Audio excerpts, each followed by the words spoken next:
is the Fox 5 News Block. Truth be told, I'm unable to come up with anything redeeming about Mr. Kohberger because his grotesque acts of evil have buried and hidden anything that might have been good or intrinsically human about him. A judge sentences the man behind the Idaho college student massacre to life in prison.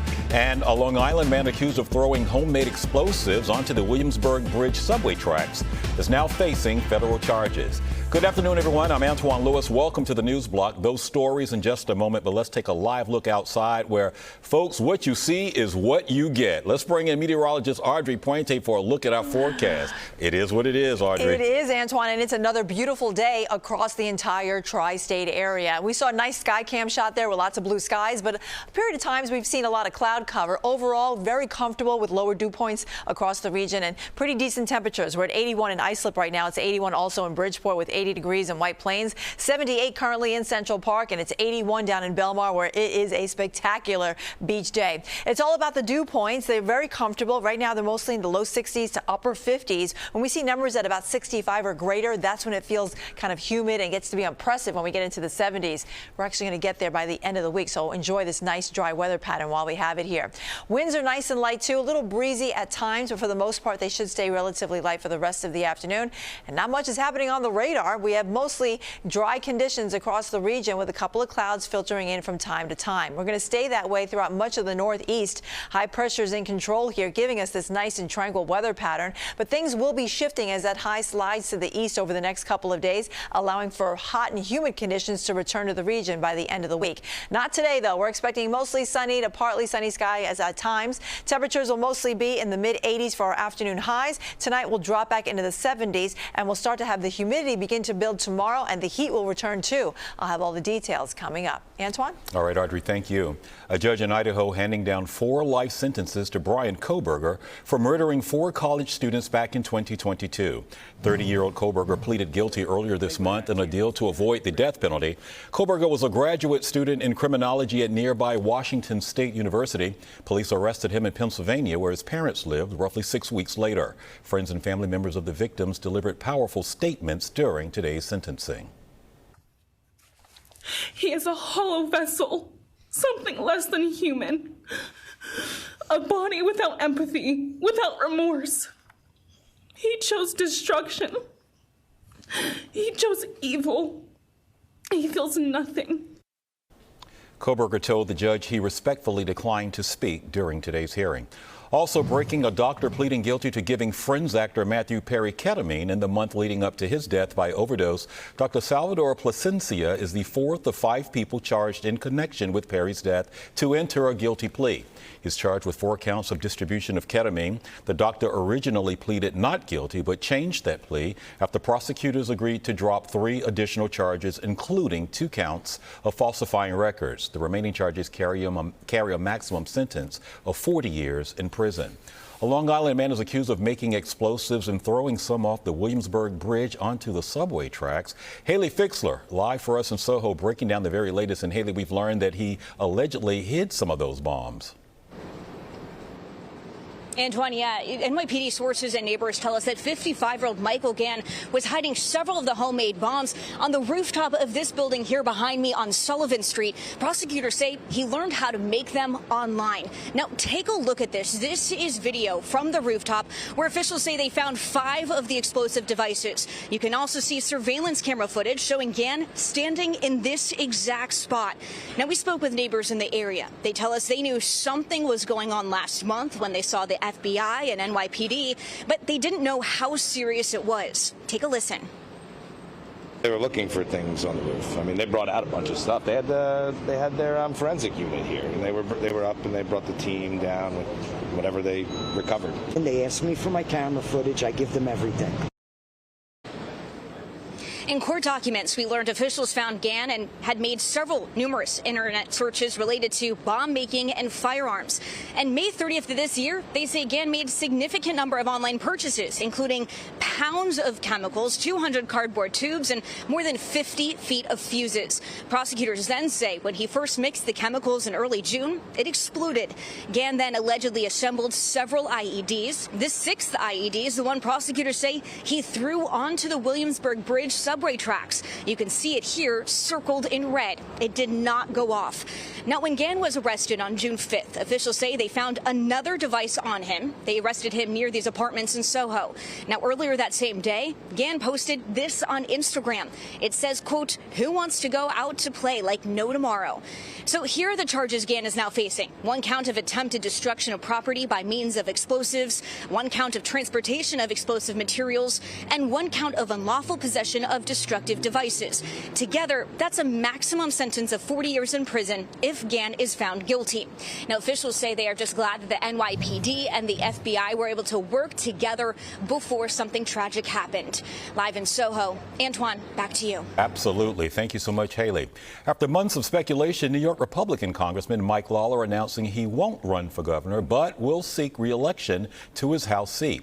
Lawler had been teasing a run for the governor's office for months, meeting with Republican leaders and donors across the state. Instead, he says he will run for re-election in his battleground House district up in the Hudson Valley. There are at least 7 Democrats who've already lined up to run against the congressman. One of the biggest reasons why I never announced earlier was because I actually love the job that I'm doing right now. And so, it wasn't an easy decision. I do believe that I'm best positioned to make the case against Governor Hochul. But ultimately, when I look at all the things that we're dealing with as a country, as a state, I do believe that I'm in a position right now where I can do the most good. Republican Congresswoman Elise Stefanik recently made statements that she's eyeing a run for the governorship and says that she will make a decision following November's election. Morgan McKay will actually have more on Lawler's decision on the 5 o'clock news. The New Jersey State Supreme Court has ruled that State Attorney General Matthew Platkin can retain control of the Paterson Police Department. Mayor Andre Saya was part of a lawsuit against Platkin's control and an appellate court judge ruling that the AG lacked the legal authority to seize the police force. The Paterson Police Department has been mired by turmoil, and Platkin took control 2 years ago. He claims under his control, the police department has received more than $20 million in additional state funding. He also says that shooting and other violent crimes have dropped during that time.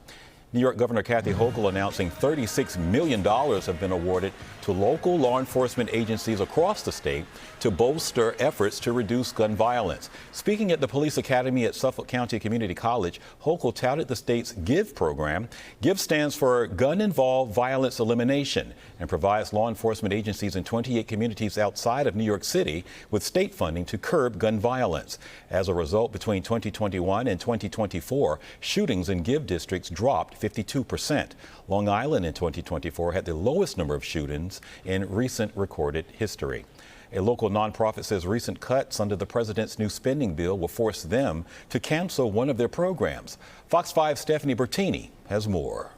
Food education and access to a box of healthy produce at a reduced price, recipes, cooking classes, and more. It's all part of a program put in place by the Children's Aid Society. Here in Inwood, organizers say this tent is set up for members of the community, like Lexi Polino. I usually come every week. It's fresh and it's at a really affordable price. Every week they also do like the nutrition classes and they provide recipes. She comes to purchase and learn. I just think that it's a really great resource, especially because in the neighborhood there's a lot of fast food and fried food. This is all part of the SNAP Ed program, the education program associated with SNAP benefits, which assists with food access. All of our staff who you see here and our supplies are supported through that federal funding. Children's Aid Director of the Food and Nutrition Program, Tazy Conk, says the days are numbered. We're faced with a complete elimination of SNAP Ed. Recent changes brought on by the Trump administration's passing of the One Big Beautiful Bill will directly impact the program. Governor Kathy Hochul warning about the cuts that would come to SNAP Ed as a result of the Big Beautiful Bill. The governor's office releasing details, including the law also cuts funds for the SNAP Ed New York program, which promotes healthy eating and efficient use of already modest SNAP benefits by teaching SNAP beneficiaries how to shop for and cook wholesome, healthy meals on a limited budget. As a result, New York will lose $29 million annually that funded this work by 18 community-based organizations throughout the entire state. Hail. As for Lexi Polino, I just found out, I think like a day or two ago, and I think that's really unfortunate. So obviously, Stephanie Bertini, Fox 5 News. Major changes coming to Uber, the company announcing a program where women passengers can pick female drivers and opt for a ride share with other women. The pilot program is set to begin next week in Los Angeles, San Francisco, and Detroit. Uber is saying if a passenger does want a female driver, that the wait time could actually be longer. Also developing right now, the United Nations top court issuing an advisory opinion saying that countries that fail to protect the planet from climate change could actually be in violation of international law and potentially held accountable.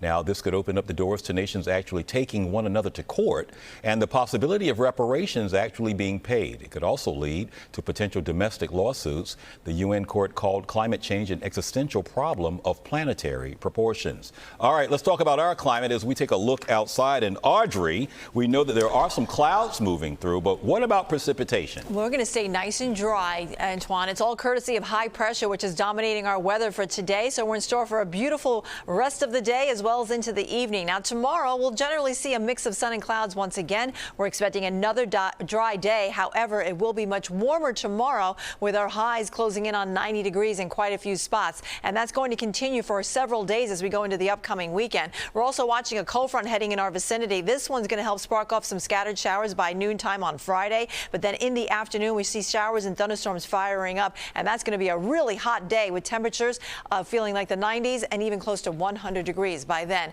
And then we stay in the 80s as we go into the upcoming weekend. Antoine? Okay, so Audrey, did you just say close to 100? That's what it will feel like. Feel like? Yes. Okay.